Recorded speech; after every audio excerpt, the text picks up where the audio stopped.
Hey, good morning and happy Aloha Friday. So, we've been working on balancing chemical equations in science, and this is a really challenging process for students. And I think the reason why it's really challenging is it really requires them to fail.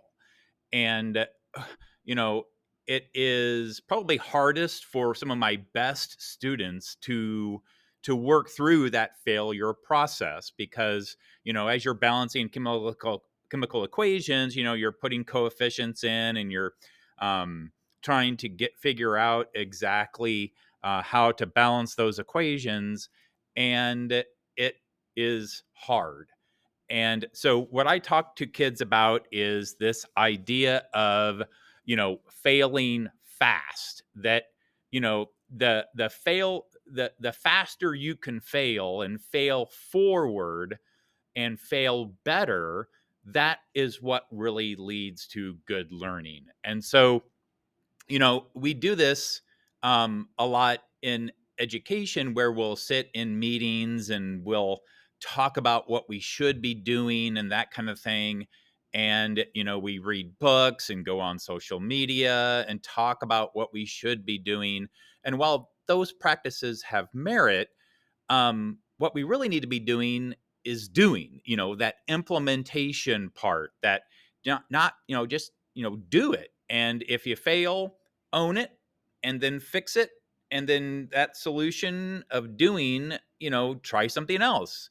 And so I try to model that for my students. And so, um, you know, we need to be embracing that failure, not being afraid of that failure, and not giving up. So I talk about how failing is not failure, and we just need to fail forward and keep moving forward and not being afraid to fail.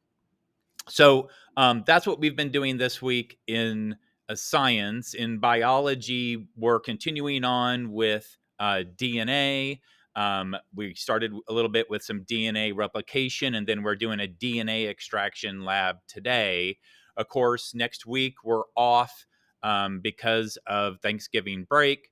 I'm hoping that all of you are able to spend time with your family and really enjoy that Thanksgiving time. When we come back from that, we are going to have NWEA testing that week we come back. And so that'll probably be, I think it's going to be Wednesday, Thursday, or Tuesday, Thursday, Friday of that week we come back. And so, there's a couple activities I want to do with chemical reactions that week, and so that's going to complicate things a little bit. But I think I'll be able to get one in at least on Wednesday, and maybe have to push the rest of those to the next week. But finals week is also coming up because we only have about 3 weeks then when we come back after Thanksgiving before Christmas. So kind of speeding through it. So hopefully. The weather will stay pretty nice. It sounds like it's getting pretty bad up in Buffalo, but things are doing great here. So, again, thank you so much for everything you do to help support the learning that's taking place in my classroom. As always, if you have any questions, comments, or concerns, please do not hesitate to reach out to me.